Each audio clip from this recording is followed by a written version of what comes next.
So are you ready? Yeah. How it used to be. Something for everyone. 24/7, 365. After these messages, we'll be right back. For the health and safety of our guests and team members, we're here for you. That means frequently deep cleaning our stores and wiping down carts and baskets after each use, reserving dedicated shopping hours for our most vulnerable guests, providing masks and gloves to our team members, and offering contactless shopping options through the Target app, like Drive Up and same-day delivery. We are here for you now more than ever, and your health and safety is our highest priority. Learn more at target.com/a-bullseye-view. New Dunkin' Refreshers. Vibrant fruit flavors like strawberry, dragon fruit, and peach passion fruit. B vitamins and energy from green tea. All under 200 calories. Order ahead via the Dunkin' app for a contactless way to order, pay, and pick up in the drive-thru. America runs on Dunkin'. Price and participation may vary. Limited time offer. Amazon is hiring near you. Earn a competitive wage and start as soon as 7 days. No resume or experience required. Health and safety are a top priority with all of Amazon's roles and sites. Amazon is taking precautions in their buildings to keep people healthy. Go to amazon.com/apply. That's amazon.com/apply. Amazon is an equal opportunity employer. Hey everybody, it's your girl, Shelly Shell Williams, Philly's Oprah, host and executive producer of Single on a Saturday Night. And guess what? I've teamed up with DJ Kid Disco. He is the king of the podcast, and we have Zoom Your Podcast Masterclass. Have you ever wanted to start a podcast, learn how to be a Zoom professional, throw a virtual party? Now is the perfect time to learn all about it in Zoom Your Podcast. Go to ShellyShellWilliams.com or go to Instagram at Shelly Shell Williams or at DJ Kid Disco. DM us. Find out more information. This class is a must-take class. Hey everybody, it's Shelly Shell Williams, Philly's Oprah, executive producer of Urban Expressions, Single on a Saturday Night, but I am a business, social media, and media coach. And if you're looking to show up on social media with a purpose, I have a course for you. Have you been struggling as an entrepreneur trying to figure out how to get people to engage, how to get people to buy, how to get people just to see you on social media? I have just a course for you. Please go to ShellyShellWilliams.com to find out more.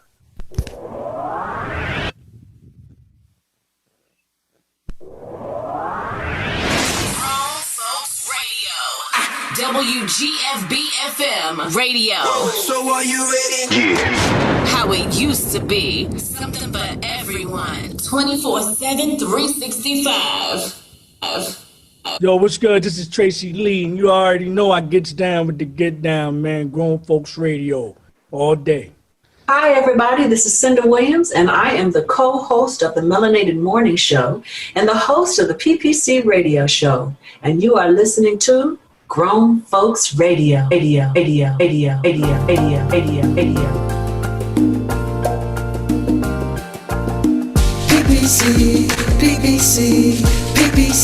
yeah. PPC,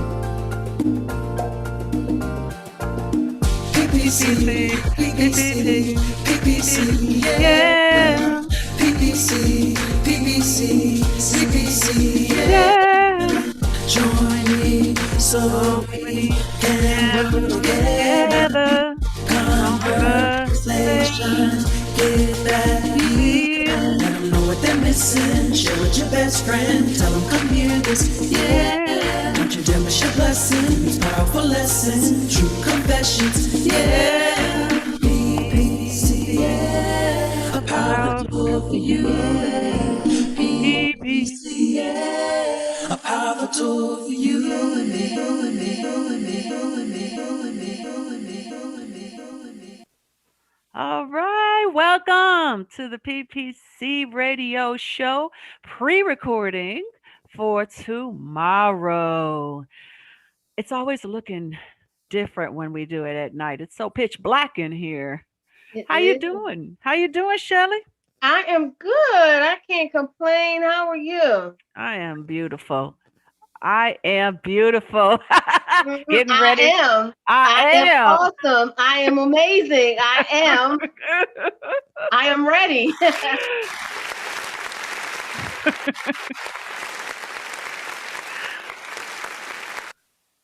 I'm so excited about our theme tonight because it is so crazy until you're introduced to this concept of recognizing when you say, I am something. You don't recognize how often you say, I am something. I have, for some, because the subject matter has been on my mind, I've been hearing it constantly. And I've been working with little kids sometimes, and the kids, I've been correcting them, they don't know. So I'm saying, okay, I had first graders yesterday and I had third graders today.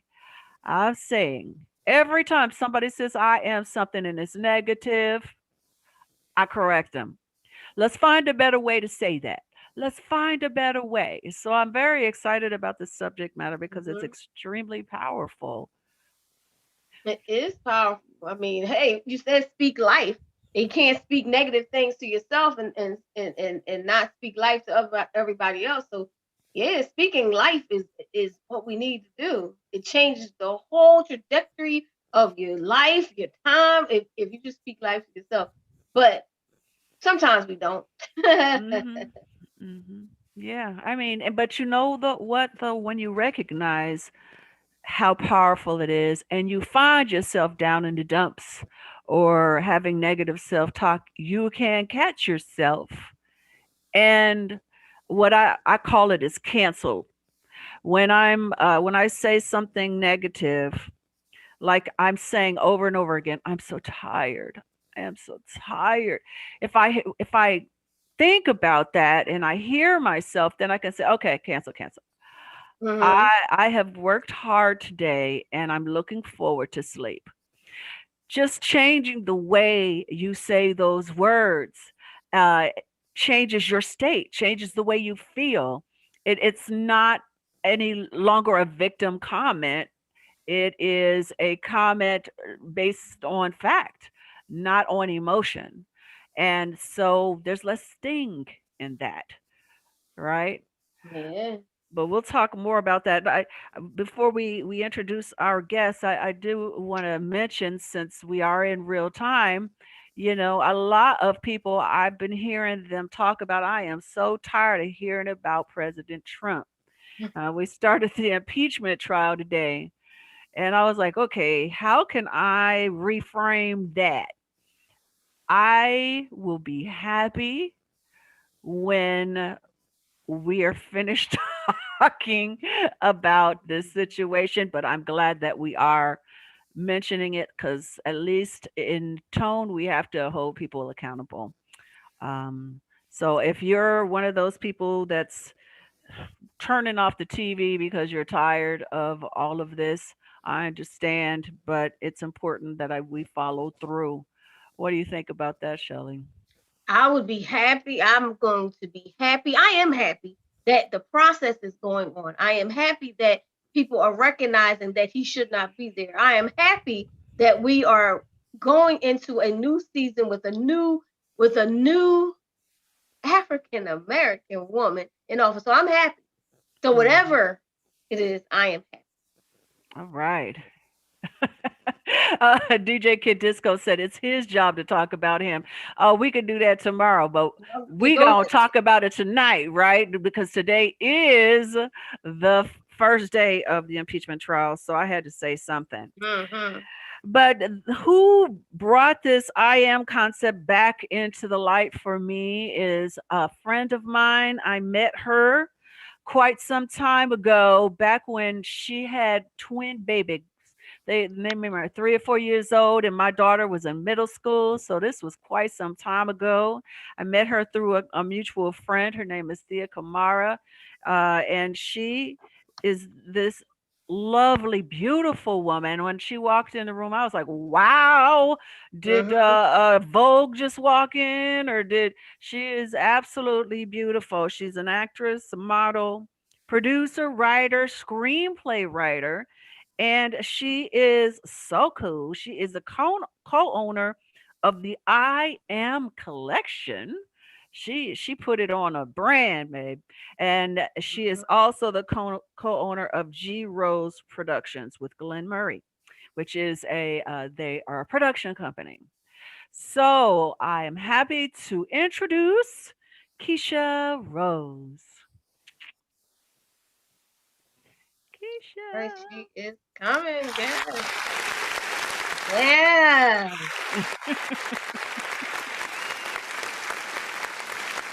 Woohoo! Welcome, Keisha. Can you got You're on mute. Hello, there we are. There you are. Yes. You know, one of my favorite things about you, Keisha, is you always had this great big old smile. I mean, I know because you're a human being that you might Yeah. not always smile, but whenever I see you, you got this grin on your face. Oh my gosh. I have Okay. to. I have to. Can I ask you a question that's like way too far in advance, but I gotta know. Do you have on I Am right now? I do. I have a mixture on actually. I have on a little bit of I Am Survivor mixed with I Am Karma, which gives it a more of a bright red. Mhm. So I like to mix. So that's how I'm feeling today. So yeah.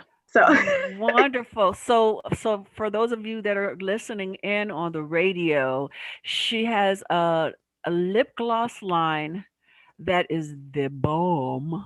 So pretty. If you could see her lips. But she also knows how to mix it because I have on red, but it looks pink. But because you mixed it or because you made it like that, it gave it the red look because I don't have on pink. I have on red. really? Yeah, so I see. I'm like, wow, how'd you get yours red? I tried. Yeah. So yeah. And we have the candles. Mm-hmm. She's also So got. yes, I am blessed and I am fierce. All So right. yes. So it's all Well, about the I am. well, okay, let's go back. Okay, I just had to go there because I just noticed your lips, so I wanted to mention it right away. Well, thank you. I'm gonna have to get me some. And at the end of the show, we'll find out how we can do that. Yes.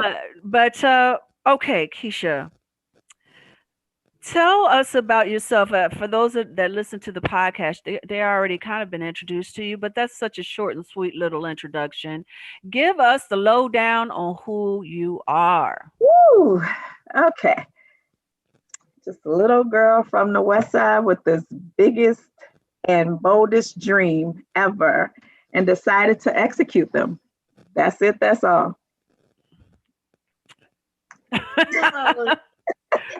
There's so much more. I listen to the podcast, so I know. I know it's so much more. You know what? I am an actress, model first, actress, writer, director, founder, CEO, just trying to make my way. I think that's the best way I can describe it. So how did you? Because there's a lot of people that have that dream that don't know how to follow through. Start with when you really knew that this is what you wanted and how the steps you started taking to get there. Oh my goodness. Okay, so I would say the love for the entertainment field started way early with my mom. Whether it was film or music or what have you, it was something film or music always going on in our household. But the most memorable moment is I was really tall. I'm tall. And so I had to line up by height in school, and all of my friends were in the front. So I was slouched to try to make myself fit in. And I came home one day just like upset and crying. And my mom was just like, you know what, just stand up straight, tall, own it. You're tall. I'm tall. Your dad is tall. You're just tall. And so still didn't get it. She signed me up for a modeling class. We went downtown to Marina City. And I walked in the door, and these girls were 5'11", 6'1", 6'2", without any shoes on. And I just felt at home. I can't really describe it as more than that, but it was just like, finally, this is my people. And so modeling career took off from there.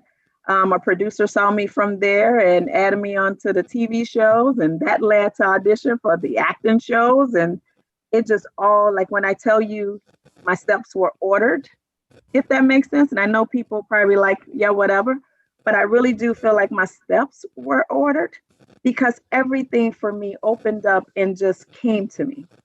I auditioned, didn't know anything about acting. And the guy was like, the producer at the time working on the soundtrack, the score was just like, just go read and do it. I was like, okay, you want me to read it? I read it, got in my car, probably made it to the light. And the director called me back to read with the lead actor who has been doing movies for like forever. And so I read with him and got the part. And from there, I signed up for acting school and just started doing all of those things. I was like, okay, I have a love for it. I have a passion for it. Let me perfect it. Let me just hone my craft a little bit. Let me just sign up for these classes and see where it goes. And from that, we are here now running my own production, co-founder with Glenn Murray. We are like writing our own scripts, producing our own shows, directing our own shows, and here we are. So one of the things that you said that stood out to me was someone asked you to do something that you didn't know how to do, but you went for it. I went for it. What I gave said you yes that? to myself. Where did that confidence come from? You know what? I have to give it back to the modeling. I think with the modeling and becoming confident, and something clicked within me where I was just like, I'm going to say yes to these opportunities. I could have easily said, I don't know anything about acting. I'm not going to go there. I'm not going to do that.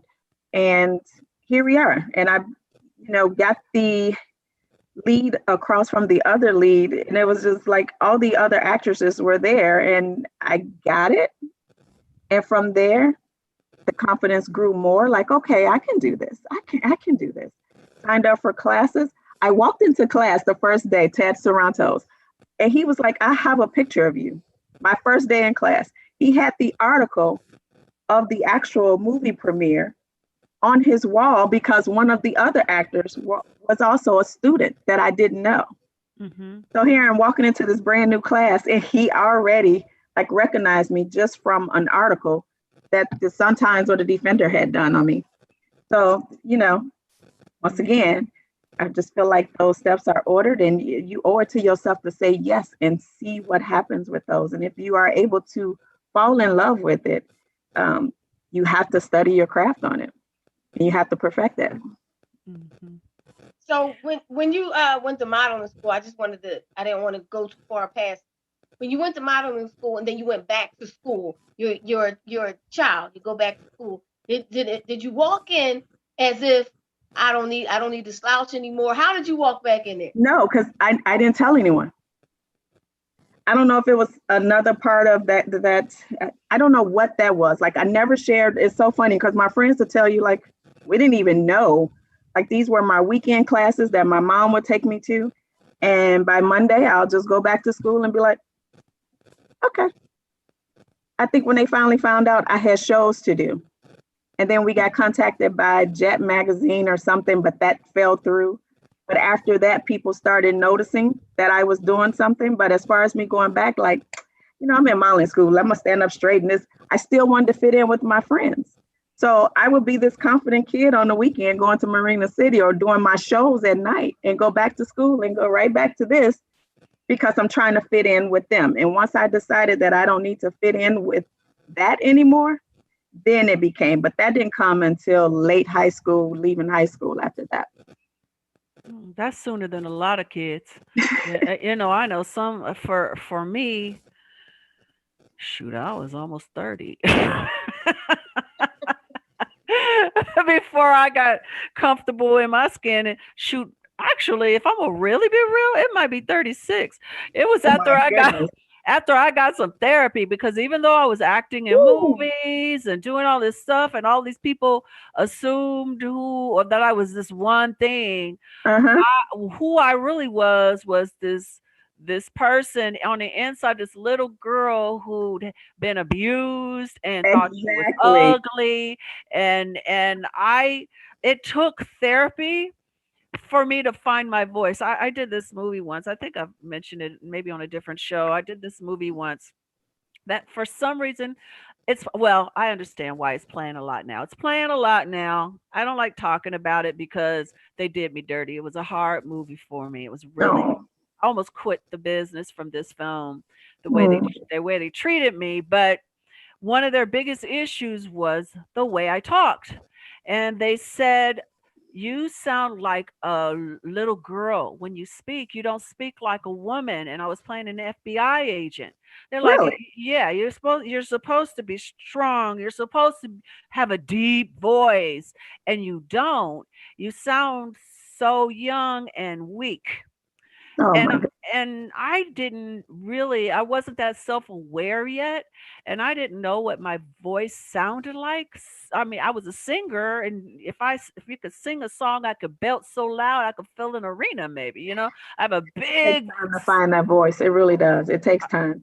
Yeah, but I didn't even know I didn't have my voice until I went to therapy, and my therapist said to me, "You have two voices."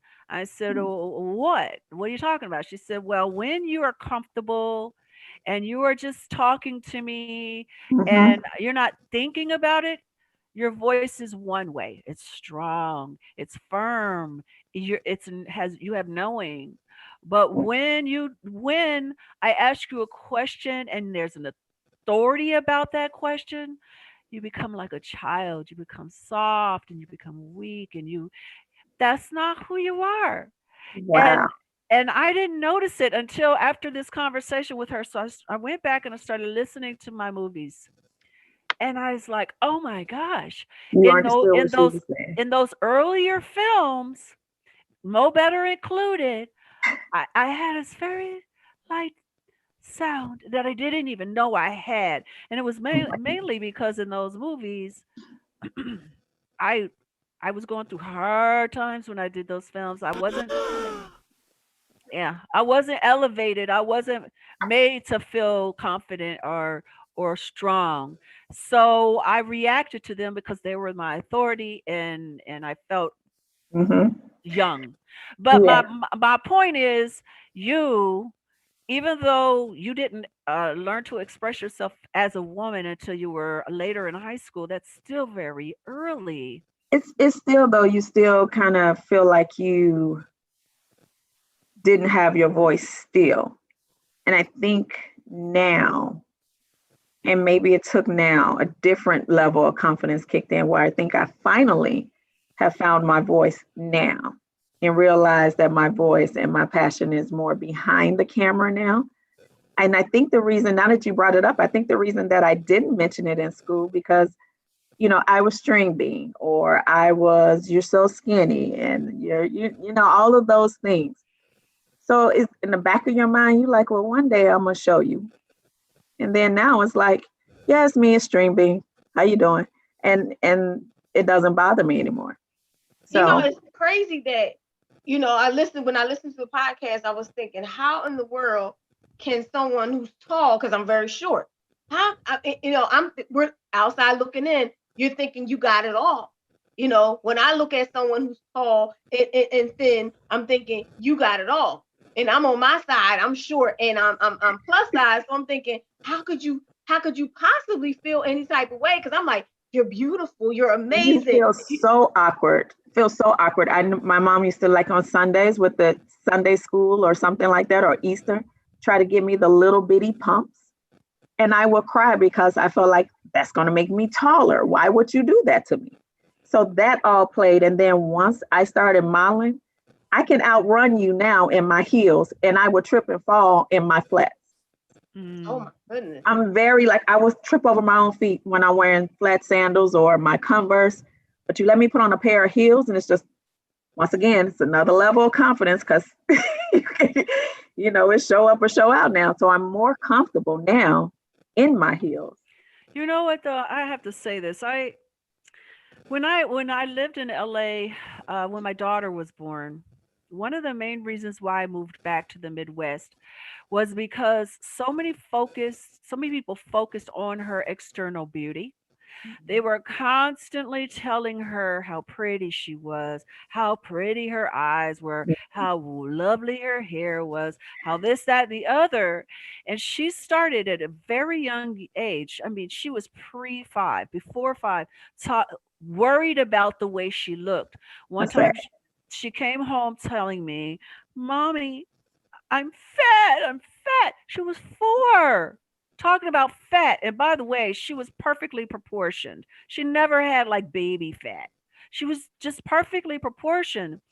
And I realized then, I've got to get her out of there because they're putting too much emphasis on superficial things. I mean, our bodies are beautiful, God bless us, but there's more to us than that. But what I've found is, and this is for me and her, and I told the story in the podcast with her and her heels, and she had an issue with height. I had an issue with height. Even though I'm nowhere near as tall as you, when I was young, I was taller than everybody else. So we both had that issue. And then she got acne as a young preteen. And then I had teeth issues. And I am telling you what, today, all these years later, I thank God for that time. And I thank God that my daughter had that experience because it humbled her. Mhm. Because even though we left it, people still were consumed by her superficial beauty. They could never Yes. get past her eyes to know her brain or to know her heart or to know her spirit. And it Mhm. started affecting her character. But then when she broke out in her acne, she had hormonal acne. It was a very, very difficult time for her. And she is just now starting to get over it. And when I had issues with my teeth and couldn't smile because my mouth was so messed up, it humbled us. Mhm. So never does she look at somebody else in judgment because she's walked into a room and been made fun of before. She Yep. knows what that feels like. People Yes. used to say, "What are those things on your face? I can't stand your." She had the meanest comments. I just never opened my mouth, so nobody knew. They just thought I never smiled because I couldn't smile. If I did, I was like, bending down, holding my hand over my face. Um, but it humbled me. And of course, I had a different experience as her as a child. When I was a baby or a child, I had a lot of people telling me I was ugly because I was light skinned, because that used to not be the thing, right? Oh, cool. Especially where I was, that was not the thing to be my color. So I was ugly. So I kind of carried that. So I already had this humble thing in me because I knew that people could be mean. But my daughter had the opposite. So this acne helped her to recognize when people were mean so she wouldn't be mean. I think it's a blessing in the end, as difficult as it is. You learn a lot about yourself when you have to go through those moments. You do. Hmm. So, And then when you hear each person, you're thinking, wow, I never knew. I never knew someone else was going through. I never knew. You looking at, when I look at some beautiful people, I'm like, oh, they had it easy. But no, now that I'm hearing both of your stories, I'm thinking, wow, no, no, no, no, no, no, no. everyone So many has some times type of, was not everyone, totally but now broken. not in totality, No. but a lot of people have gone through those insecurities, those doubts because someone else made them feel that way. It Mhm. wasn't because you felt like that. It was the people's voices that make you feel that, Hmm. and it's happened time after time after time. And now you're like, wait a minute, that's what gives you the doubt. So that's why I am is so important.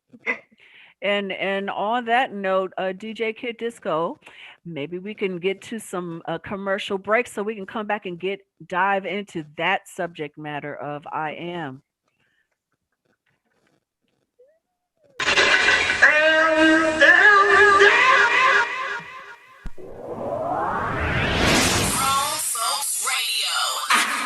WGFB-FM radio. So are you ready? Yeah. How it used to be. Something for everyone. 24/7, 365. After these messages, we'll be right back. All right, everybody, we are still live on Facebook. And people are watching. All right. Hi, DJ Joe Storm. All right. He said good evening to everyone. And Earl Davis, he said it's Williams Wednesday on Tuesday. Yes, we had to do a pre-record, Earl. So when we do pre-records, has been Tuesday nights, but I think it's going to change to Monday nights. But hopefully it won't happen that often. We'll stick to our Wednesdays. But every once in a while, people have a job. You know what I mean? They're like, I can't work during the day. I mean, I'm working. I can't walk away from my job to come do your radio show. Not yet. Get a few more numbers. Get on some more radio channels, and I'll be there. We're going to be there, y'all. You're good. Hey, Joe. What's up, man? I can't wait to hear the music later on. Mm-hmm. Yeah. Thank you to everybody who may not be commenting, but you're watching. Thank you so much. We appreciate you. It's going to be a great, I mean, like I said, this is like eye-opening, you know, so eye-opening to really see. And I think that even though we don't want to judge people, but you have a preconceived thought about these things. Oh, they don't have no problem. No, they too beautiful for that. No, they don't have problems, but it's preconceived. And I think a lot of people have preconceived notions about a lot of things. And so you get to hear the story. Yeah, because we're all living in our own bodies and our own perspectives of things. You can't know what somebody else is going through or gone through unless you're close to them and they share that with you. But most people we don't get that close to. Mm-hmm. So we just don't know that they're going through. I mean, Keisha, honestly, if I saw you at school at that age, I probably would have thought the same thing as Shelly Shell. She is perfect. You had the skin color I wanted. Honestly, I was like, I couldn't stand my skin because nobody liked it. Me either. You know what I mean? I look too white. So I always wanted to be your color, red bone. That's what I dreamed of. I was like, if I can't be brown, I want to be red at the very least. I try to stay in the sun as much as I could. My goodness. Because I just didn't like my color. And then the height at earlier on, I would have been like, wow. WGFB-FM radio. So are you ready? Yeah. How it used to be. Something for everyone. 24/7, 365. Yo, what's good? This is Tracy Lee, and you already know I gets down with the get down, man. Grown Folks Radio all day. Hi, everybody. This is Cinda Williams, and I am the co-host of the Melanated Morning Show and the host of the PPC Radio Show. And you are listening to Grown Folks Radio. Welcome back to the PPC Radio Show. If you're just joining us, we are blessed, Shelly Shell Williams and I, sisters we are, with Keisha Rose, another sister. And we have been talking about this whole thing of how we don't recognize the pain that people are in. And we assume that, for instance, Keisha, she's tall, gorgeous, beautiful, and brown. And Shelly and I be like looking at her like, oh my gosh, she ain't got no problems. She's so pretty. She's so this, she's so that. But we all have our trials. We all have our challenges. Yeah, I know, right, DJ Kid Disco? We all have our challenges. And if we just communicated and talked to each other, maybe we would be less lonely. Right. Yeah.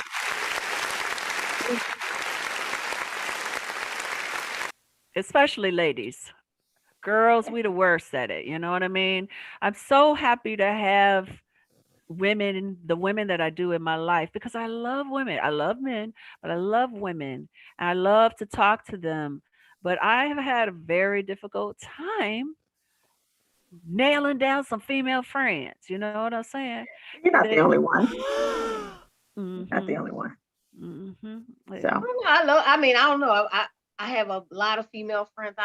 I think that honestly, if I would have to say what I'm about to say is, I feel that females aren't intimidated by me. So a lot of times when people can't find female friends, they're intimidated by their beauty or their fame or what they're doing. And they're not intimidated by me because they feel like, oh, she's no competition for me.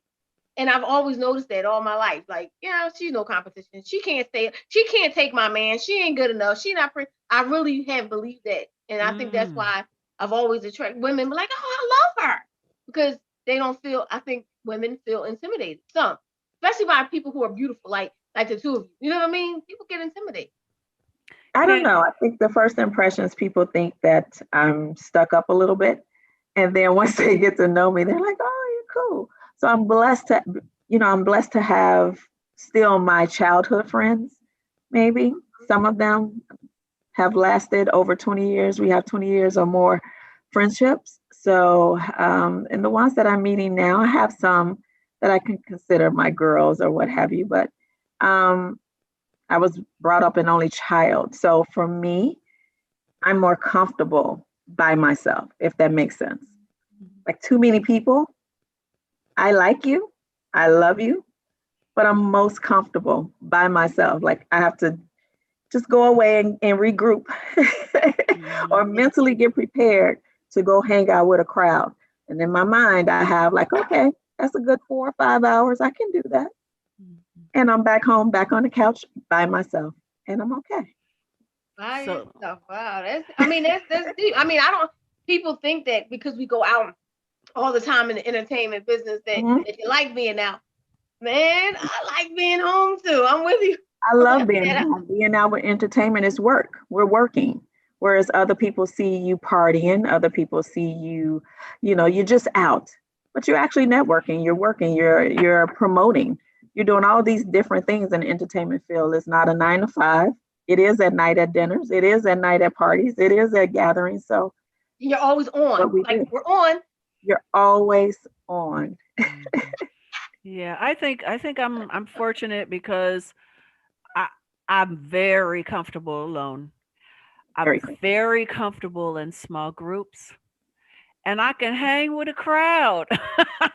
And I think that's because I came from a great big old family. There's lots of us, but I was the only girl for a long time. So even though I was surrounded by tons of people, I was singled out because I was the only girl. Oh, okay. Yeah, until my baby girl, Monica, was born, I was 14 years older than her, and then a bunch of girls came. Kenya Rose and Monica came, and then all these girls came. But for 14 years, 14 years, it was just me, and Wow. about 20 boys. There's boys, boys, boys everywhere. So I was never allowed to play with them because they were boys and I was a girl. And we were a very patriarchal family. So I didn't hang with them. I was by myself playing tea parties alone and writing little stories and doing That's my me. thing. So I can relate to all the ways. Like Mhm. lockdown, some people have been like going crazy. I want to Mhm. go out. I want to go to a bar. I want to go here. I want to go there. Me, I'm like, ooh, this is so cool. Let me tell you, I sat down when COVID hit, like, yes, Mhm. That's what I said. this is Hey, gonna be great. Um, is there some things that I miss doing outside? Absolutely. But for the most part, yeah, Mhm. I buckled down inside and wrote more, worked on myself, worked on the businesses. Mhm. Fine. And now I think it's like when they do open up, it's like, yeah, nah, Yeah, I'll go when I have to. I think we're gonna change, huh? Yeah, I think the mentality is going to change. You're not going to like big crowds any longer. You're going to, I think you're going to go into it thinking everyone has COVID, so you're probably going to stay away. You've gotten used to being by yourself. All the things that you thought you needed to do every day, every weekend, all the people that you thought you just had to hang out with every day or every weekend, Mhm. that all got taken away. So what did you do? you're gonna see that the going out didn't give you the money. But what gave us the money, because I could believe you said you were working on your business and I was working on business, and it seems like our finances increased. It's like your finances increased. Anything that you was working on, that hustle mentality in you kicked in. Whether you started a business, you finished that book, you reorganized your home, you decorated your home, you spend more time with the most important people in your household, your kids or your spouse or your mate. You did those things, and then you realize that everything else really wasn't that important. You've been told your whole life that the world doesn't stop for you. It doesn't stop for you. Well, it stopped. It stopped for us, actually. I think stopped. It was so what did you do with that time? I would love to know and love to see the businesses that came out. I know a lot of women, whether it was their cosmetic business, whether it was their fitness business, whatever that was, if you wanted to be an author, that was the time to at least start it. Hopefully you completed it, but it was the start. COVID made you start doing something that you've been putting on hold forever.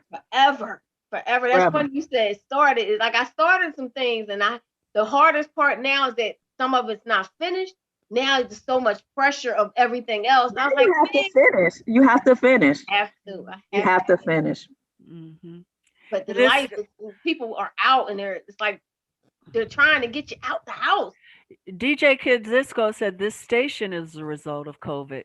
That he decided to do this. I mean, he was making stations and putting other things together for other people, and this time he was like, "Hey, why not do it myself?" And he began the station, and I think it's going to be something that's very powerful, and it already is very powerful and helpful to people, and people from being able to move and dance to some great mixes, to learning about certain things, to be motivated and encouraged and grow, and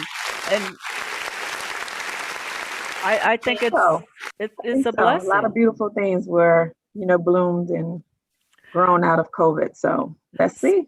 So I know for me, Keisha, that whole concept of understanding I had heard it before. Of course, I grew up in the church, so I knew that that was what he told Moses, tell them I am that I am. But it wasn't until I was older and more mature in my understanding of linguistics and my understanding of creativity that I really started to understand the power of, first of all, our words, and then that whole I am concept. Yes. So when I don't know how long, when it really, really, really hit me the hardest was I went through something. Glenn, I don't know if he's read it yet, but I wrote something for the next book that Glenn Murray also has a publishing company, 220 Publishing. So and I was a contributor on a new book that's coming out this spring, and I went through a really rough time. So you got to get that book so you can read the story, because it is deep. It could be a movie. Yeah. For some reason at that time was when I really got it. I was on an airplane on the verge of a complete and total breakdown, but also in the midst of a spiritual explosion. Wow. And I started writing in this, I think I have it somewhere in this book. I am all these things, and it was haphazard, and it was all over every single page.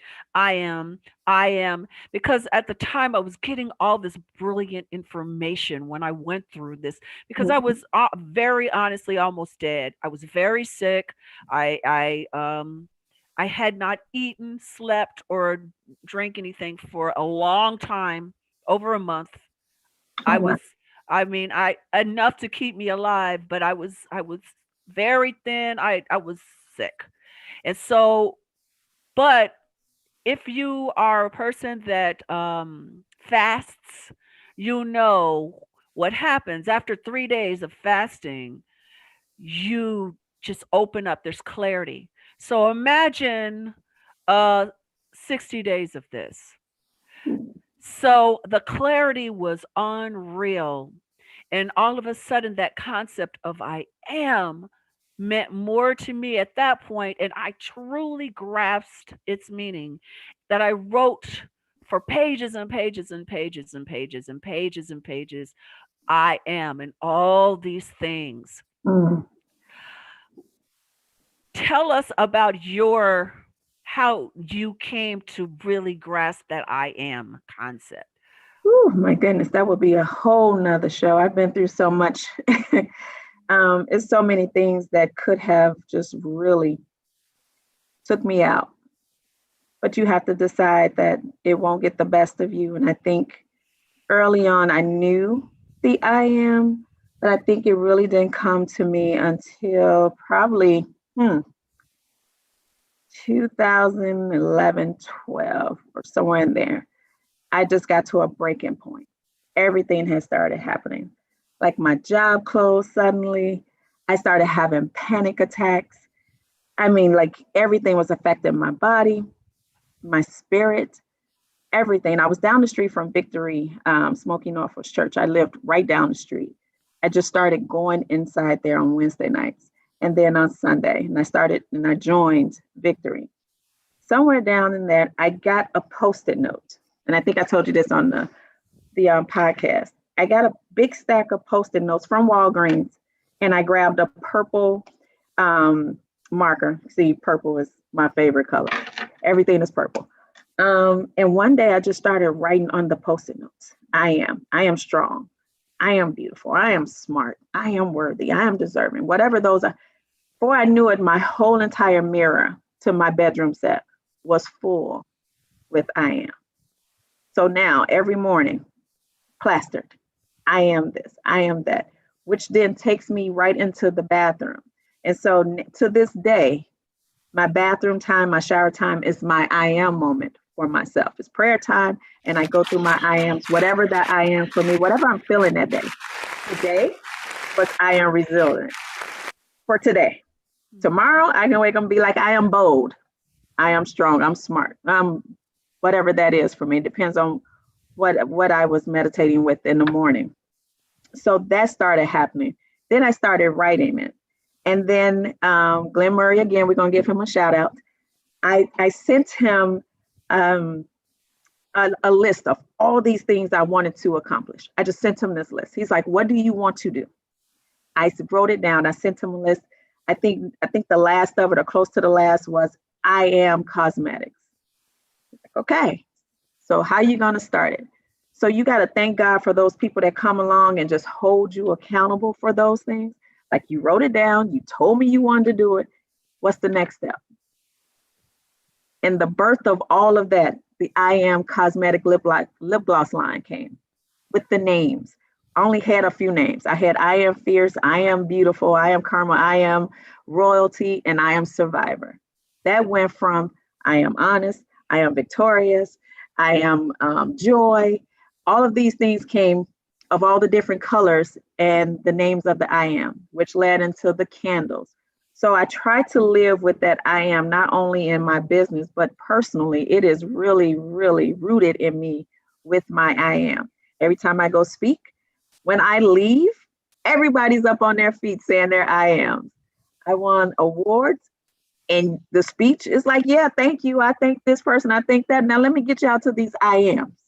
Even in that moment, I had to share the I ams, and I wasn't leaving the stage until everybody had their I ams, because I just believe that it just manifests for you. Whatever that is for you, speak it over yourself.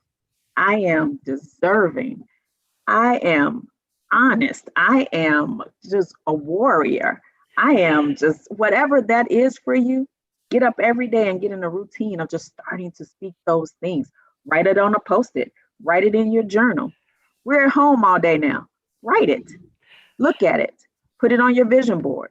Put it on the bathroom mirror. Wherever the thing about it is, you do it. it is the power of creation. It's the power of It creation. is so powerful. God is within us.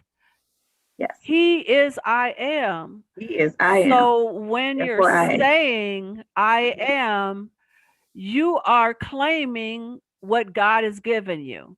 Yes. And it is that faith of a mustard seed that they talk about. It just takes a little bit of You faith. only need a little bit. As soon as you're claiming I'm powerful, God says I am powerful and I am in you. So yeah, you're right. That's Yeah, your faith to believe that.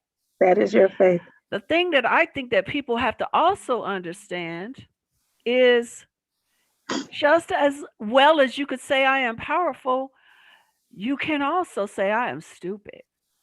I'm ugly. I am all these things. Then you start to believe that, and it shows. And you start to believe that, and that's what you start to feel. So that's what others start to see. Yes. Again, it's whatever you believe is true when Yes. it comes to your own self-perception. So when you are saying these I am statements to yourself, you have to really be conscious of if it's something that you want. If you don't want to be say weak, don't say I'm weak. Don't say I'm weak. Right? I say the opposite. Did you And ever everybody has a moment. Like, don't get me wrong. You wake up some days and you just like, you know what? Today is just a stank day. Guess what? The rest of the day, you literally set the tone for your day. If you wake up and be like, I'm gonna have a great day. I am wonderful. I'm gonna make this happen. I'm gonna do this and da da da da. You change your mentality. You change everything around you, and everything manifests for you in that setting. Now, if you wake up and say, oh, because it's raining and it's snowing outside, I'm not going to get nothing done. Today going to suck. Mm-hmm. Now you got bad phone calls, bad emails. You know what I'm saying? You've manifested that towards you. Mm-hmm. You are the only person that can change and make your day in your life what it should be.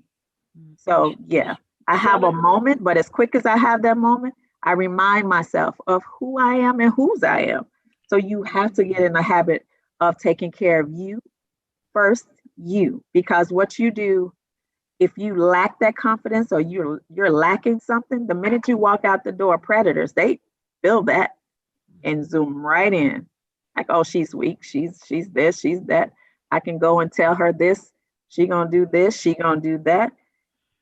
If you have that confidence of I am and what your purpose is for today, nobody can mess with you. Somebody can say something mean to you, be like, whatever, you ain't messing up my day. I am. Mm-hmm.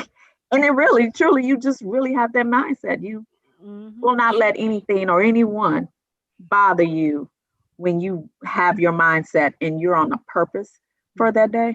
No one can stop that but you. Or you allow other people to come in and just tear all that down. Mm-hmm. Shelly, what do you think? It's not happening over here. Oh, I was saying that I don't know if you heard that. I think it was Creflo Dollar. He had like this exercise where he was saying in your mind you're thinking these bad things, but he said if you're thinking and then you start speaking, then the thoughts go away. So if you're thinking in your head, oh man, this is not going to work, this, but then he said start speaking. I am. Mm-hmm. I will do this. He said your thoughts change automatically because it stops your thoughts. And I thought it was a good exercise. I think he did it on one of his sermons. And I was like, oh, you're right. It does. Just you don't think about it anymore because you're speaking the words out of your mouth. You're speaking the I am you're speaking the positive words out of your mouth, which stops your thought process at the same time. So you have no room. You have no room to be thinking those things. That's right. And I'm grateful. Say it out loud. It means more saying it out loud to yourself. Not only that, I think the other thing, there's a lot of people do affirmations and all these things. But if you don't believe or start to believe in your body with the way you feel, it's not just the words coming out of your mouth. It's how you feel when you say it. So if you're saying, I am pretty, but you're thinking and you're saying it, and the way you feel is I am not pretty, your brain will believe more so what you're feeling than what What you're you're feeling saying. and what you're saying. Yes. So you have to be honest, and you have to find the feeling of love in yourself. You have to find the feeling of it. I was telling uh, William Lee, my partner, this today after school. I went to school today, and I've been working on intentions. I will separate. It depends on which day it is and what I'm doing that day. Like this morning, before I went to work, I said, okay, uh, today I intend to have clarity. Today I intend to communicate with these children in a way that they can receive it. Mm-hmm. Today I intend to love them and they will feel it. Mm-hmm. Today I intend to help someone learn something they never knew before. And then I imagine that I am receiving the same from them. And I do that different parts of a day depending on what's going on. I might do it before the radio show. I did it before this one. Do it for tomorrow. Do it at different. Yes. I have a meeting. I have my set of intentions in my mind, and it keeps you on your path, right? Whereas instead of just living willy-nilly, just whatever's going to happen is going to happen, you have intentions for this part of your day. Yes. You're going to write for 2 hours. Okay, what's going to happen when I write? This is going to happen. That's going to happen. Whatever, blah, blah, blah. And I'm telling you, today I had these kids. I had 10 teachers ask me, have they been okay? They were worried for me.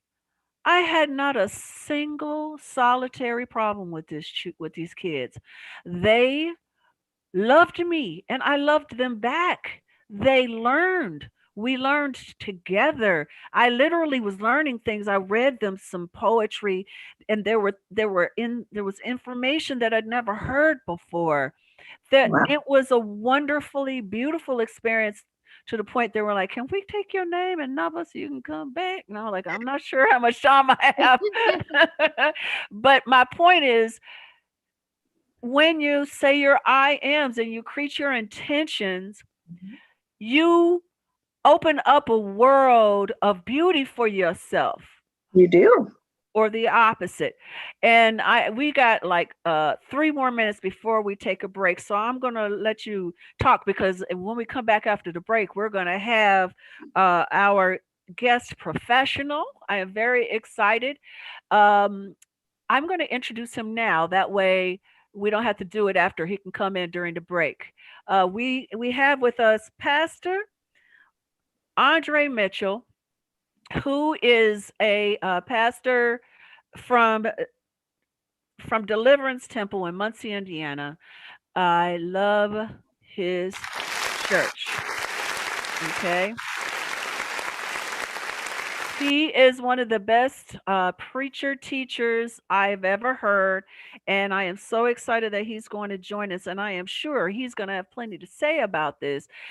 We're going to let him talk for about at least 20 minutes before we have our conversations for the last 20 or so. But maybe during the break we can bring him in so he can start right after the commercials. But Keisha, take us out. We got 2 more minutes. Anything else you want to say about this before we bring in Pastor? About the I am? Yeah, or anything like that. Mm-hmm. Well, if you want to know where you can find the I am products, that is iambykr.com.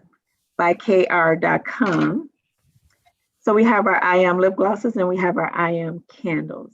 And I just want to say, just please, everyone, just speak over yourself. Set your tone for the day. Have purpose for the day. Be intentional for the day. Believe who you are. Feel who you are. And we'll go from there. All right. Shelly Shell? Hey, I'm just waiting. I can't wait to see what the good pastor has to say, because we didn't grow up in church. If you grew up in church, you didn't get this. No one said speak life, and they it was in the Bible, but it wasn't instilled in our mind. Or maybe we wouldn't have been in that way. We would have known early on, speak positive, speak. So I'm glad we have the opportunity to tell the young people now, listen, speak. The way you went into the school, speak. Don't use negative words. You use the positive. Change what you're saying. If we had that when we were younger, we probably would have walked in. You would have walked into school tall, and I'd have walked in and said, "I'm cute no matter what." Oh. I wish we would have had it. I think we would have really changed the whole school system. Mm-hmm. I agree. That's true. That's true. But then we wouldn't be where we are right now.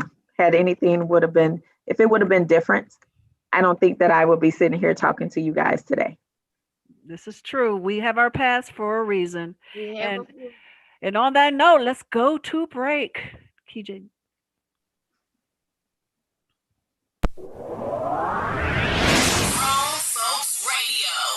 WGFB-FM radio.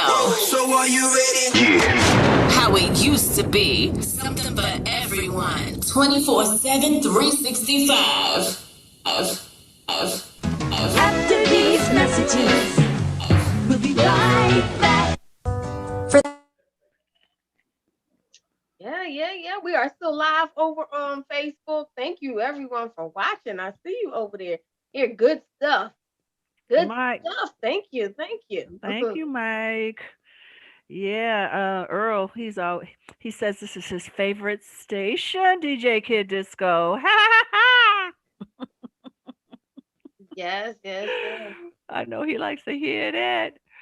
Mm-hmm. Yeah.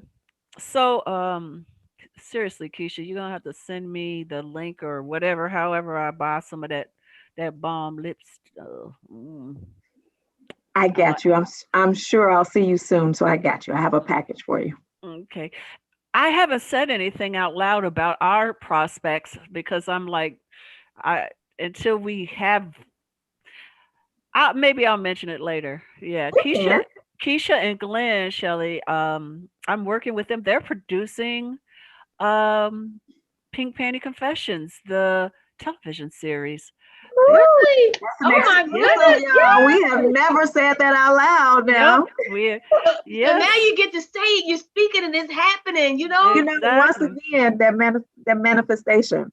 Mm-hmm. Like you watch somebody and you're a fan, and so to actually meet them and call them a friend, and then be able to work with them,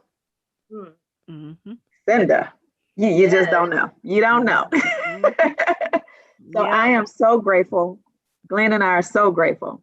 So just for you trusting us with Pink Panties Confession. So thank you. Mm-hmm. I can't wait. I'm so excited. I am too, because they are helping me with this, and it is a dream come true. I know it's gonna happen. I am so excited. Oh, we're gonna make it happen. Mm-hmm.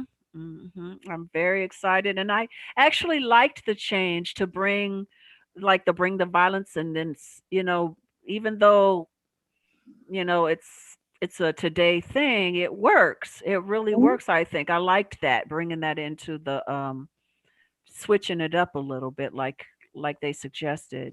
Yeah, Shelly, quick segment, really quick. I met Cinda years ago. She was talking about this. She wanted to bring it. Was it a play then or something? Mm-hmm. And she talked to me about it and possibly being one of the characters. And, we left it right then and there. That was years ago. Who knew today I would be working with her as one of her producers on it? I think that's one of those things grateful. Again. Yes. Manifested, birthed it, believed it. And here you go. During COVID, things started to happen. God, order your steps. 7, 365. Yes, you are. Yo, what's good? This is Tracy Lee, and you already know I gets down with the get down, man. Grown Folks Radio all day. Hi, everybody. This is Cinda Williams, and I am the co-host of the Melanated Morning Show and the host of the PPC Radio Show. And you are listening to Grown Folks Radio. All right, we are back with the PPC Radio Show with Shelly Shell Williams, Keisha Rose, and now we are welcoming Pastor Andre Mitchell. Everyone, Andre Mitchell, give him a clap. Thanks for joining us. Hello. Glad to be here with you. Enjoying the conversation with you, lovely ladies and powerful women. I think that's just awesome and amazing. Thank you. So tell us, Pastor, what are your thoughts about this whole I am concept? It's it's really a loaded thing. To be honest, you guys did an amazing job of just covering it and talking about it. But since I am a pastor, I will come from the biblical standpoint. Hmm. There is something in theology that they call the law of first mention, which what that actually means is the first time something is mentioned in the Bible, it lays out everything you need to know about that topic from the perspective of God going forward. And so the first time we see I am mentioned in the Bible is connected with a man named Moses. And Moses asked God a question because God told him that he was going to tell Pharaoh the great Egyptian economy, and he was going to go up against them and he was going to tell them to let my people go. And so Moses said, "Who do I say sent me?" And God spoke to him and said, "Say, I am sent me." And when you break it down, it's really I am that I am. And what God was saying is, whatever you need, Moses, in that moment, I am that I am. So if you need peace because you're confused, I am your peace. But what is deeper and greater to me in that whole conversation is before Moses asked that question, he has a litany of reasons why he can't be the one. And he says, I'm not a good speaker. I'm not this. I'm not that. So actually, he was the antithesis of I am. He was talking about everything that he was not. So when God answered that question, he wasn't just answering Moses' question about what he was going to say to Pharaoh. He was answering that self-esteem question that we all have, because we all see what we are not, and very few times do we see what we are or what we can be. So God responded with, I am. And once we grasp that, we begin to understand it's not about us, it's about what God created us to be. Let me give you an example. I got a Cadillac that I like to drive. Now, what if I go out there and I get ready to start it and it says, I can't drive today. I don't feel like driving. I don't care what you feel like. I need you to do what you're created to do, because you won't bear your name as a car or a vehicle if you decide that you don't want to do it. Well, I got salt on my car. I got a crack in the windshield. Okay, we can deal with that, but I need you to drive. I need you to be what I created you to be. And I wonder how frustrated God gets with us because we're pointing all the reasons why we can't. And God knows that. He knew that when he called us. He knew that when he created us. He knew that when he ordered our steps. I heard you guys talking about how God orders and orchestrates our steps. He knew we weren't everything, but he says, because I am, and you step inside of me, you are everything that I created you to be, as long as you can grasp that understanding that I am. So the I am is what I am in God, what I am inside of the created manifestation of what he wanted me to be. And it's still something I'm learning. It's funny to me as a man, the ugliest thing on this a conversation. Oh, stop. I'm looking at beautiful ladies talking about your struggle, and I had a struggle recognizing who I was as well. But I think the idea is that I think I heard you say it to Cinda. It has to do with our perspective. So whenever you walk in the room, the only person you can't see in the room is you. So you see everybody but you.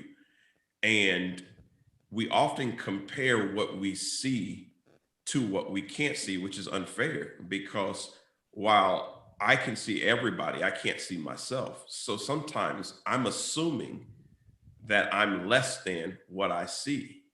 And on the other end, the person that's looking at me is assuming that they're less than me. And then many times we get into comparison. And the one way to make yourself feel better is to find something else about the other person that you can bring down.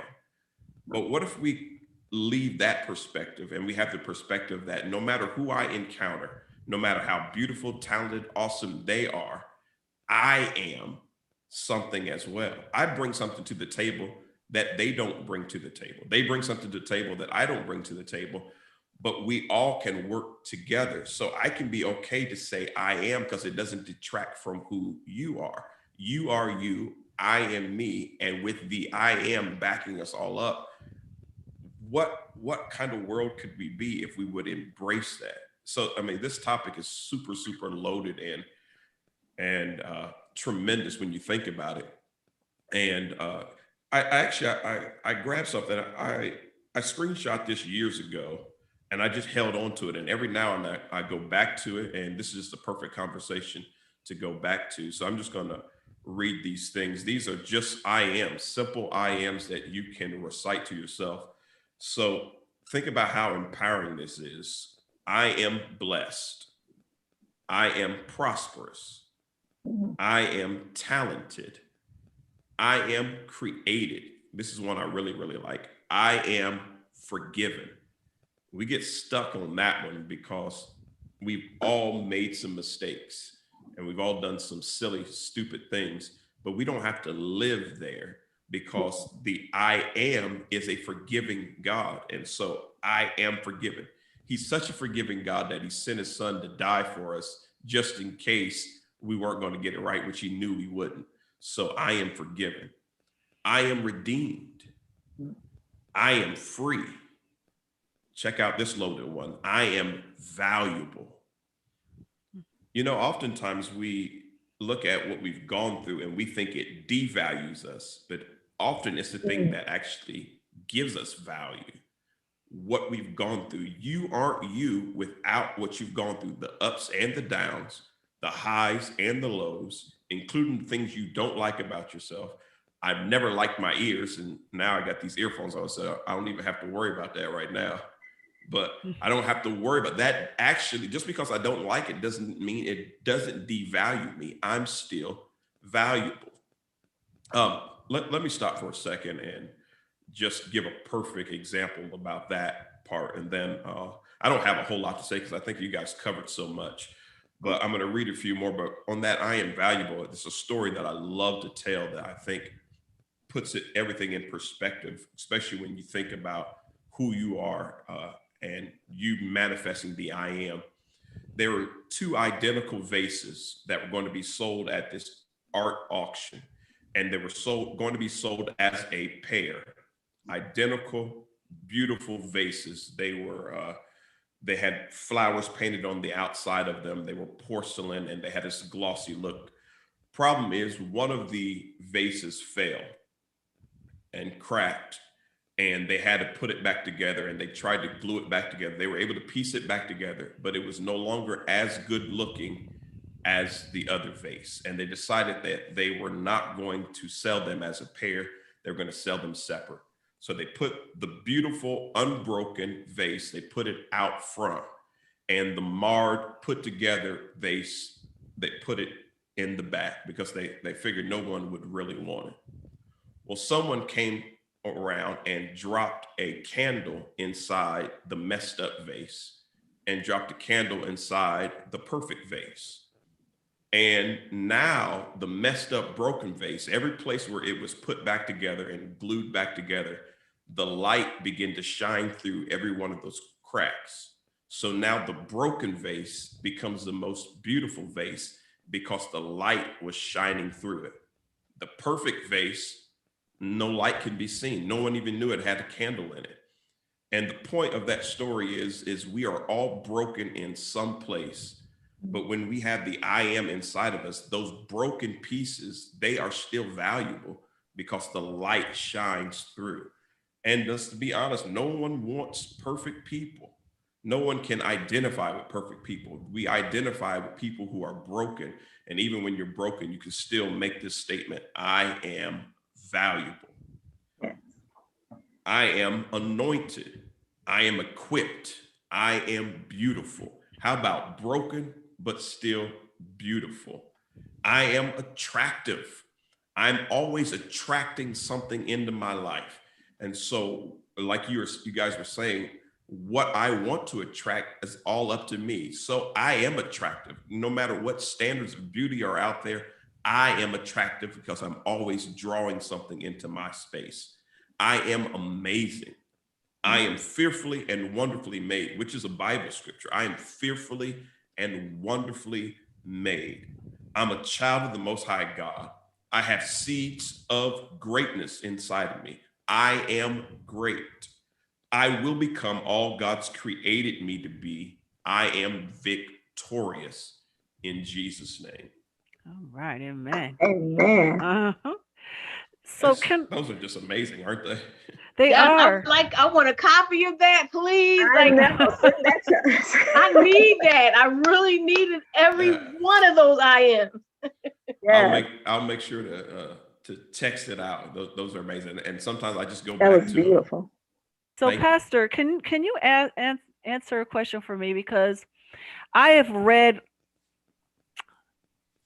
I don't know, maybe 4 times this week, because I do a lot of reading and meditations and all of this kind of stuff. And fearfully and wonderfully made has been coming to me a lot. Yes. But I don't understand what the fearfully means. What does that mean? Well, fear has 2 definitions, and one of the definitions in the Old English is like respect or awe. Okay. So in our vernacular now would be awesome. I am awesome and wonderfully made. And it's to like some people have a fear of heights because they're afraid of heights. Other people have a healthy respect of heights. I'm not afraid of heights, but when I go up in a high hotel, I don't get real close to the edge because I have this respect and reverence for the height. And so that's what that fear means. It means that we are made in such a reverent way. But you can actually sit and look at humans, even babies, and just see how they move and just be in awe of them and see how they learn and what they do. And so every human has been awesomely and wonderfully and in a reverent manner made. And if we can learn that, we can see the beauty in each other. Wow, that is really beautiful. I love that. So, okay, since you are the only guy represented that's speaking right now, DJ Kid Disco, we know you're there, but you're not speaking. So this whole concept of finding yourself and finding your voice for you as a man in this world, a Black man in this world, what was your experience? Because I know your dad was my dad's one of his best friends. So even though it took a while for me to meet you, my dad knew your daddy for a long, long time. And they were very close when they were young. So I know you have a good father, and I know you have a great mother and a beautiful wife and family. But what was your experience growing up? I think you were growing up in Muncie. Is that where you came from? Yes. Yep, How was that experience for you? It was, we don't even have time to get into all of it, but it was very interesting in the sense that I was always the oddball and I never fit in. And I always thought that was a bad thing, but it created the uniqueness that I walk in today. But an example was I'm the first Black male to graduate my high school. And so I was most of the time I was the only Black thing around. However, I grew up sort of like in the hood, just like a block away from the hood. And my dad was the pastor. So I was too Black to fit in with my white Christian school, but I was too Christian to fit in my Black hood. And then when I went to the church, I was the pastor's kid. So everybody didn't want to always be around me. So like I never fit. When I went to college, I got put on a dorm floor that had all the football players and I wasn't playing football. So I always felt so odd and out of place, and it made me come into touch with who I was. And I hated it. And I love it now because now people say you're different. You're unique. You're not like everybody else. You're special. But I didn't appreciate it because I thought I was being dealt a bad hand. But really, God was preparing me that it's okay to be different. Carbon copies are never as valuable as the original. And I was forced to be original. And now my originality, people celebrate it. They'll tell me I have swag, and I'm just guessing at stuff. I'm just used to being different. And so I would say it took me, I heard you say around 36, it took me close to my middle 30s before I really started embracing who I was. And even as a Black man, because we're not a monolith, and Black people, we're not a monolith, so we're not all the same. So I didn't know how to be a Black man in some ways because I wasn't a player. I was like a one woman man. And so then I didn't fit in with the players. And then I was like, I like fashion. And so people at school, they thought I was gay, but I wasn't gay. I was straight. I was just like, I can't fit in anywhere, but I'm grateful now. But it did hurt. But sometimes that pain stretches us for our destiny. And if you can walk in your destiny easy, it's not a great destiny. I like that. Yes. Then I am great. Then I am great. Yes, we all are. Yes, we are all great there. I'm telling you. So when you say you didn't fit in, you know how it felt like all of us have said the same thing. We didn't fit in. Is that because the call in our lives to, God says we're peculiar people. And isn't that how he set us apart from the beginning? We didn't know it. We didn't know back then, but he set us apart then because he said you're going to be a peculiar people, not to fit in. So it was already the mandate, like Keisha said, it's the mandate. We're here and our steps are ordered. So he already ordered us to be separate, to be peculiar, to be set apart so that when he can put us on the hill and our light shines bright. So he put us all in that situation. It seems that's what I'm seeing from hearing from everybody's story. Yeah, that's so true. One scripture says, many are called, but few are chosen. That's right. And the reason why few are chosen is because everybody doesn't hear the call. And you have to be different in order to hear the call.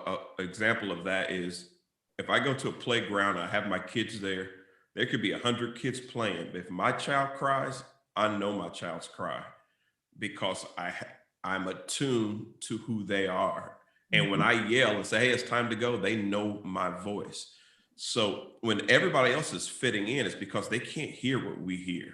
And you guys all probably understand you've had dreams that didn't make sense. You've had things that you can't even articulate. It's like, I want to tell people what I'm hearing, sensing, but like they wouldn't even understand it. It's because we're hearing on a different frequency than everybody else. And that's usually, it's a God frequency. And that's not to make us puffed up and feel great about ourselves. It's because we're supposed to take that message to the people who are not on that frequency, and we're supposed to invite them up to what we hear. But if we try to fit in, we'll never hear that frequency. There's no way in the world I can get 98.7 if I stay on 97.9. I got to switch and get that other frequency. Y'all gonna stop. Now, I'm not gonna make me preach. It's not. Go ahead. No. It was about to come on. Come on now. Say it. Like, come on now. You know what? That's why I asked you here, and I think we're gonna bypass the commercials because I love listening to this group of people talking. So we have about another 15 minutes to do that. So preach on. No, people need to hear these things because I believe that in these days and times, more people are hearing the call because we need more people to hear the call. You know what I'm saying? Maybe if I'm wrong, but that's what. Dropping that bomb. That's what something like a pandemic will do. I don't believe God orchestrated a pandemic, but he can use it. Whenever you have to sit and slow down and be forced to slow down and do things different, that's when a lot of times we can hear better. And I think this is the first time in my lifetime I've seen anything that has affected the entire globe at the same time. So I think it's something for the future of the entire world that God is using things to get our attention and so that we can hear. And more people are starting to hear and tune in. And hopefully we can lead people in. And for me, the church is changing. And I say it's about time. We just been doing church as usual, the same old routine. And God is so over that stuff. And now he's forcing us to do different things. And hopefully it's going to help us hear at a different level. And we'll be able to create a different universe, especially coming out of the election cycle we've come out of and all the mess that we've been in. It'd be so good to hear something refreshing and different.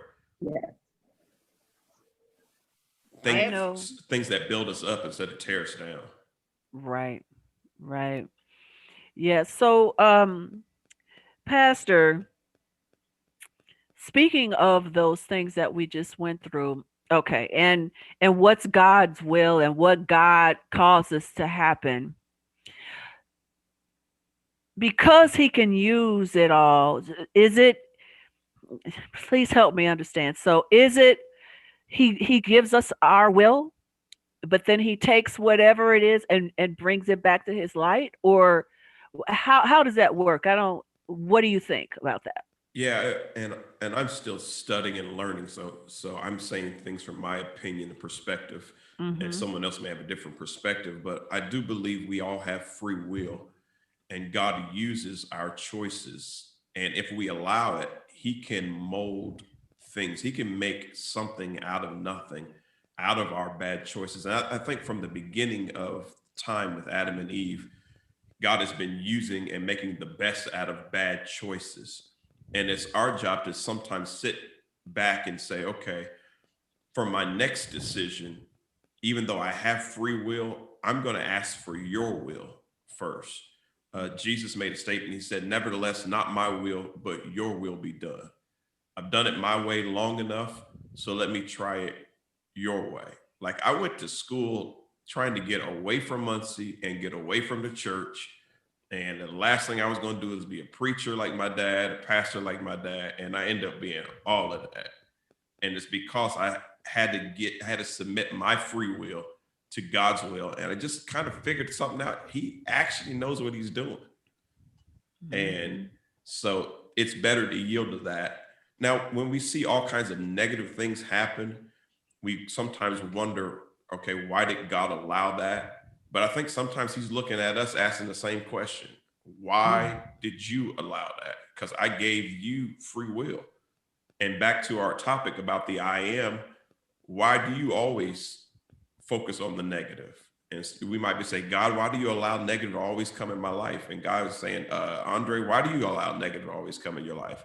Because I gave you I ams, but instead of choosing the positive, you always gravitate to the negative and then don't take any responsibility for it and then put it all on God. Like, man, God ain't doing me right. And God is saying, you're not doing me right because I've given you all the tools. So free will, I think it hurts God more than it ever hurts us.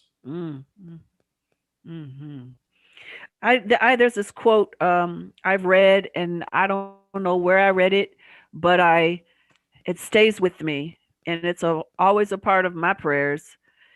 I will to will thy will. Wow. I will to will thy will. In other words, Lord, make your will my will.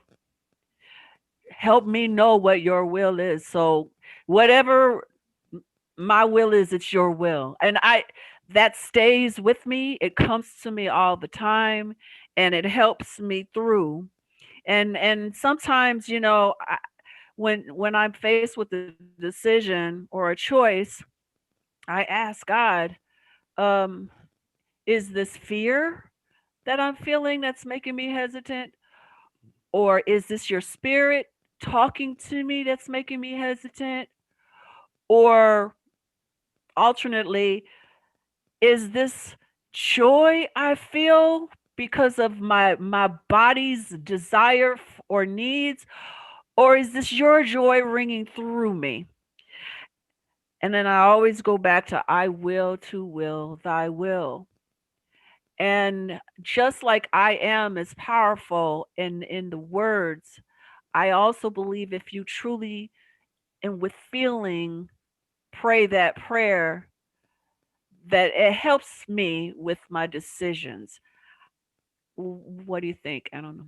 I love that. It takes me all the way back to what we talked about Moses. Moses is known as one of the great leaders of the faith, but when we see his journey, is he didn't know it all, and he didn't even want some of the things that God wanted, but he ended up in the right place.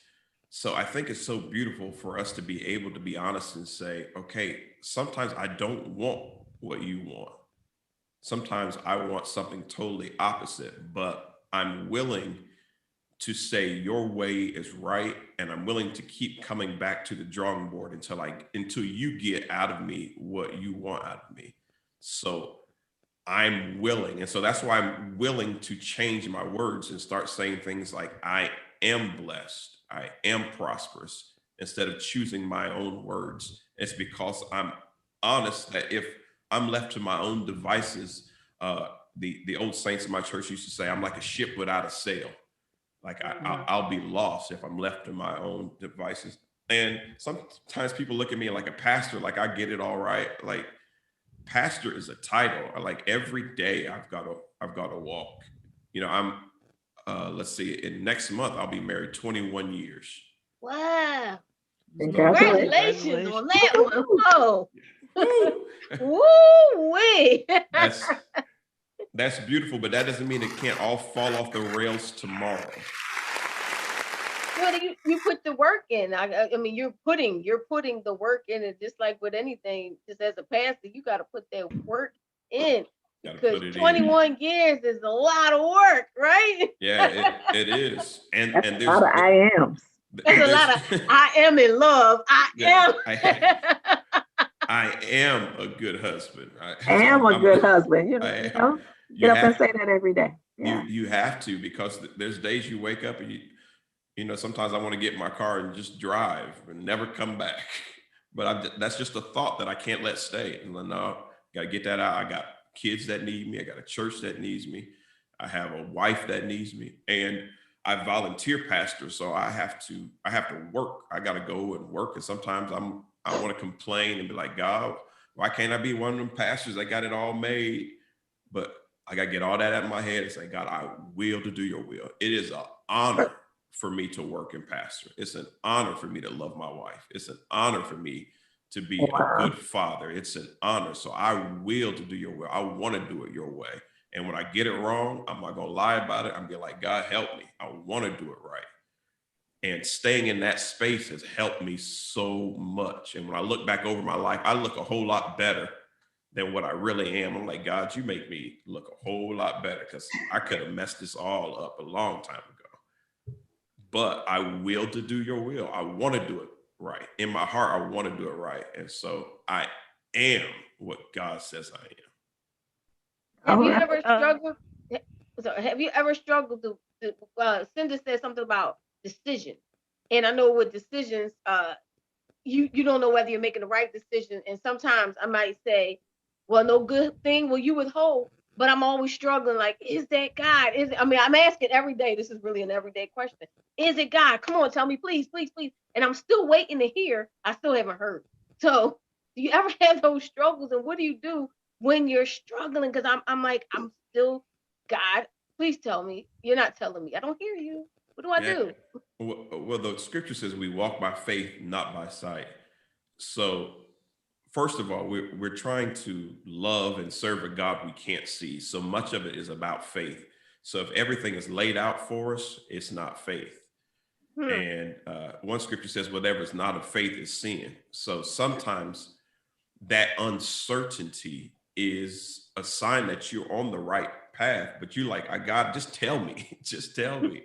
Like I just mentioned that I'll be married 21 years, but I remember when my wife walked down the aisle. I remember crying. It was the most beautiful thing I ever seen. But when we were in the middle of our vows, like I got so scared. I freaked out. I'm like, oh my God, I'm getting ready to do this for the rest of my life. I'm like, am I making the right decision?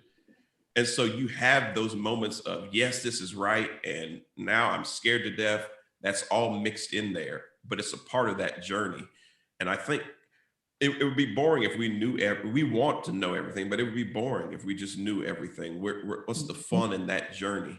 So I think we have to lean into the uncertainty and say, okay, God, I'm gonna need you to catch me if I mess up, but I'm stepping out there. I'm going for it.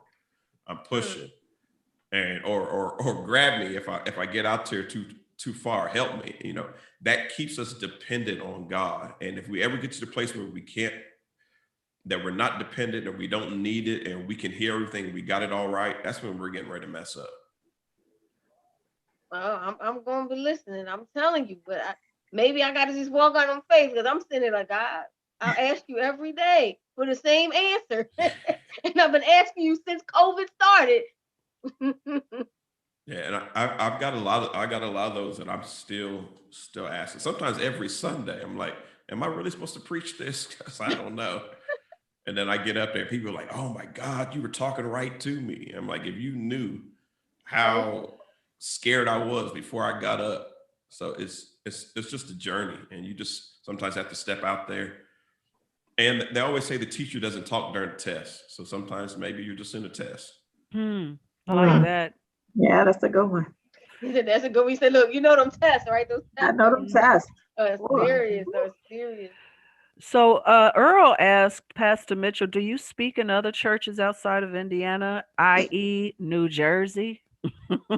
Never been to New Jersey, and I would love to. My dream is to preach in all 50 states.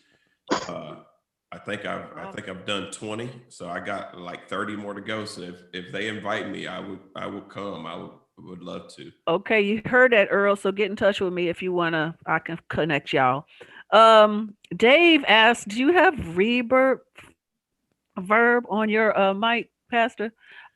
I don't know. I didn't think so. I was like, I don't even know. I'm gonna go on and ask. He's using a house mic, right? You're using a mic for the yeah. So yeah, it might have a little bit, but I think it makes you sound even more present. I like it. I could turn it. Yeah, I could probably turn it. No, don't worry about it. But thank you for I think he was just curious. I think he was like, is that God I hear through him? That's what I was getting right there. That's funny. I was sitting there thinking, God, is that you? God. Hello, God. Is that you, God? That you, God? Do you do marriage counseling for people? I mean, since you've been married 21 years, do you help people? I do marriage counseling. Yeah, I didn't read all the things that he does. He's also a life coach. So this man, I think we're here. We are here where everybody needs to, well, Keisha and Pastor Andre, tell our audience how they can contact you, what services are available, how they can contact you, and then we're going to go to the music. So starting with you, Ms. Keisha Rose. I am Keisha Rose across all the handles. And then the products, they're on iambykr.com. All right. So just so you understand, because I wouldn't have if I wasn't paying attention, I am Keisha Rose. I am Keisha Rose is IG, Facebook, Clubhouse, Twitter. It is across all boards. Yes. All right. Wonderful. And that they can reach you for what? For if they're interested in talking to you. You can reach me for if you want lip gloss or candles. You can reach me if you need an actress. You can reach me if you need a writer, a producer, a director, or you want to use our production company. If you want to be a guest on one of our 3 shows, just contact me. So there we go. Awesome. Thank you. Pastor Andre.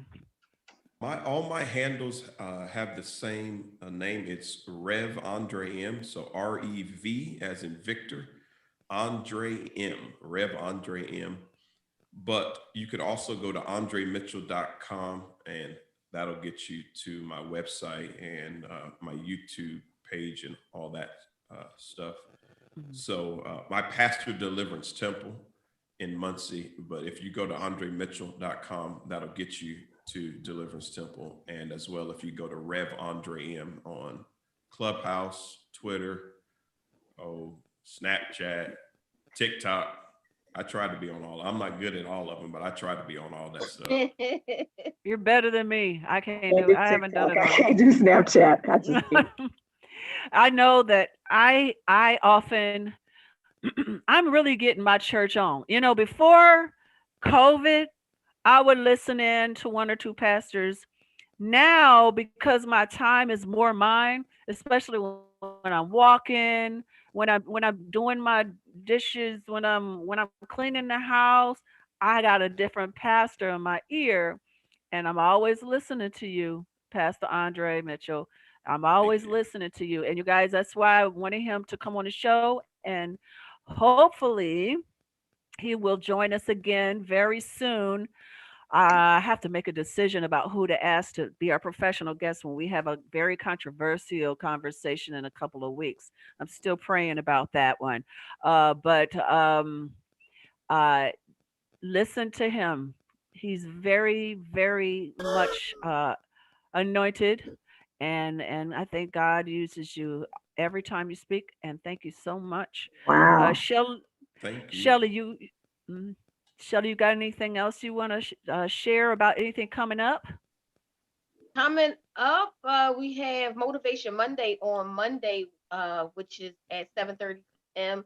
Our guest is Melinda Emerson. She is world-renowned MSNBC. She's been all over. I'm grateful that she has agreed to be on Motivation Monday, but she has a book called Fix My Business, and another one is Be Your Own Boss. Her books are best-selling. She's a writer, but when I say I'm ready to glean from her information, because I'm trying to take my business to the next level, and we're talking about processes.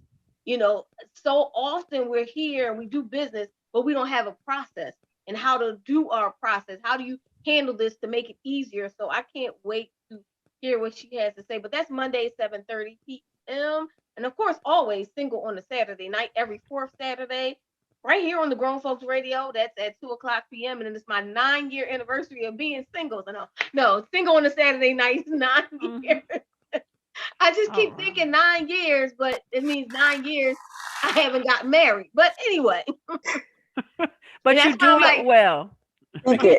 Yes, Speak it. So I'm like, no, I am a wife. You gotta speak it. Yeah, no, that's why I said, Pastor Andre, do you do your marriage counseling? I'm preparing for what's going to happen. So 21 years, I want that experience.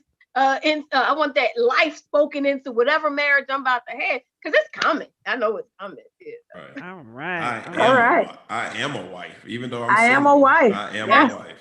I am a wife. I am a wife. Can you hear it, y'all? I'm a wife. I am. Yes. All right. I am. So I will announce.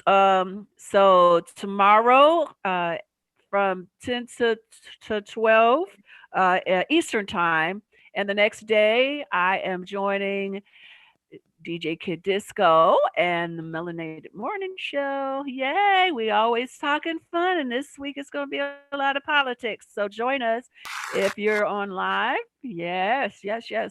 Also, PPC. Also, PPC podcast this week, I am joined by Sharice Davis, who is a beautiful woman and who has a gorgeous voice to take us into the Valentine's mood. She's we're talking about crushes, you guys, this Friday, and she will be on the show next Wednesday when we're actually back on the actual day. Sharice Davis and her song, I got to talk to DJ Joe Storm about incorporating her song into the mix. And Malik Truth is joining us as the guest therapist that week on relationships and crushes and all that kind of romantic love stuff. Woo-hoo. Yeah. Romantical. We're going to get romantical. Oh my goodness. Romantical. Yes. Romantical. Yes. And we're talking about unrequited love and crushes and stuff like that. So it's not just about couples. It's about our experiences. And I'm excited to have Malik's truth and the male side and the male perspective on this conversation. So it's going to be fun next week. So join us. All right. Do we have DJ Joe Storm ready to rock it? Do we have him here? Check. Can y'all hear me? Yeah. There we go. Okay, y'all. I'm feeling some Caribbean vibes, y'all.